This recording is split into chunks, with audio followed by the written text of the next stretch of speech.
Tad mēs esam vecāku klubiņš Druve. Mēs ēdinām Striķu sākuma skolas skolēnus, un mēs nodibinājām šo biedrību, lai nevajadzētu sadarboties ar lieliem mēģinātājiem, jo šeit laukos dzīvojot, mēs varam nodrošināt saviem bērniem veselīgāku pārtiku nekā tā tiek centralizēti piedāvāta.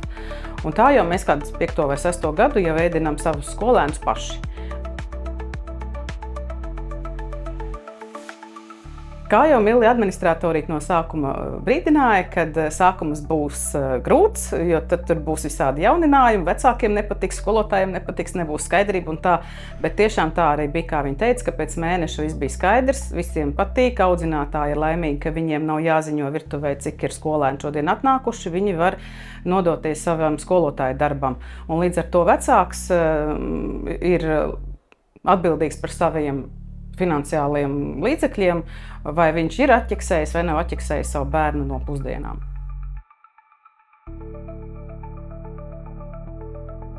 Darba gaita ir varbūt mazliet netik stresaina, jo citreiz bija tā, ka skolotāji bija aizmirsuši noziņot tos ēdājus, tad pavārīte nezināja, cik produktus likt, bet tā kā šobrīd ir līdz 7:30 mums visi ēdāji noziņoti, tā kā stresa līmenis ir mazāks.